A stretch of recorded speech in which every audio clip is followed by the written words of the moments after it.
तो लैब्राडोर को ट्रेनिंग देना कितना आसान होता है, कितना डिफिकल्ट होता है। देखो लैब्राडोर को ट्रेनिंग देना सबसे आसान होता है, मतलब इससे आसान कोई और मेरे को डॉग ब्रीड लगती नहीं है, इसको आप ट्रेनिंग दे सकते हो।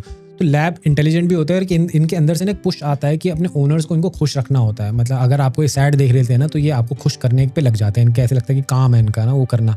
तो जब आप ट्रेनिंग देते हो ना तो वो चीज़ इनमें दिखती है कि कैसे हर चीज़ सीखना चाहते हैं आपको प्लीज़ करने के लिए।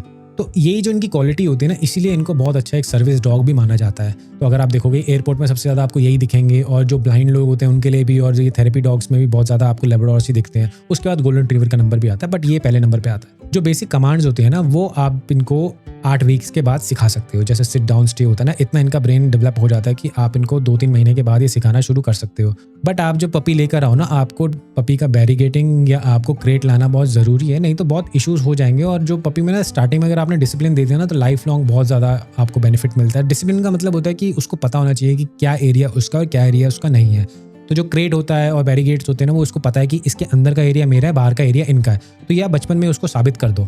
और एक और बड़ा पार्ट होता है लैब्राडोर को अगर आपने रखना है तो इनको सोशलाइजिंग कराना बहुत ज़रूरी है। कम एज में आप दूसरे डॉग्स से खेलने दो, दूसरे लोगों से मिलाओ, पार्क में लेके जाओ, मार्केट में लेके जाओ। उससे क्या होता है ना, इनका जो कॉन्फिडेंस होता है ना काफ़ी बढ़ता है। कुछ लैब्स में एक इशू होता है जिसको POMC जीन म्यूटेशन बोलते हैं, जो ना एक इनको अंदर से एक खाने के लिए ना बस ऑब्सेस्ड कर देता है कि पागल होते हैं खाने के लिए ना, जितना भी खाना दे दो इनको कम होता है। तो उस जीन के म्यूटेशन की वजह से क्या होता है ना, दिन भर भूखे रहते हैं, और खाना भी दे दोगे ना उसके बाद भी भूखे रहते हैं, जिस वजह से बहुत मोटे हो जाते हैं। तो आपको थोड़ा सा ध्यान देना चाहिए उस चीज़ में कि अगर गलती से अगर आपके डॉग को ये म्यूटेशन है बाय डिफॉल्ट है, तो आपको ना इसका पोर्शन कंट्रोल करना चाहिए, जिस वजह से उसका वेट कंट्रोल होगा और लॉन्ग टर्म बीमारियां नहीं लगेंगी उसको। बट ये ना एक थोड़ा सा प्लस पॉइंट भी होता है, जिन डॉग्स को ये होता है ना POMC म्यूटेशन का, वो डॉग्स जो होते हैं ना थेरेपी डॉग्स बहुत अच्छा बनते हैं, क्योंकि उनमें खाने का मोटिवेशन बहुत ज़्यादा होता है कि बहुत सारी ट्रिक्स वो सीख सकते हैं। इनमें पॉजिटिव रीइंफोर्समेंट की जो टेक्निक्स होती है ना, ट्रीट या प्रेजिंग, वो लैब्स के लिए बहुत अच्छा काम आती हैं। अगर आप इनको डराओगे ना तो इनका कॉन्फिडेंस कम हो जाता है, क्योंकि बहुत जल्दी डर भी जाते हैं। तो आप इनको प्रेजिंग के थ्रू और ट्रीट के थ्रू सिखाओगे, बहुत जल्दी सीख जाते हैं।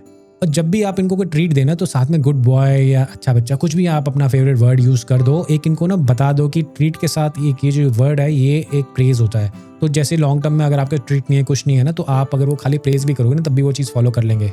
अगर आप इनको एडवांस ट्रेनिंग देना चाहते हैं ना, वो भी पॉसिबल है, बट वो फुल टाइम जॉब होती है और बहुत मेहनत लगती है आपकी उसमें, बट पॉसिबल है। बट ऐसा होता है कि जैसे आपने 10 लैब्राडोर लिए हैं तो हर कोई ना बेस्ट थेरेपी डॉग नहीं बन सकता है, बट हर कोई बहुत अच्छा ट्रिक्स भी नहीं सीख सकता। तो काफ़ी वेरिएशन आपको इसमें देखने को मिलेंगे। मोस्टली एक एवरेज हाउस होल्ड के लिए लैब्राडोर एक परफेक्ट डॉग होता है, जहाँ बात ट्रेनिंग की आती है। तो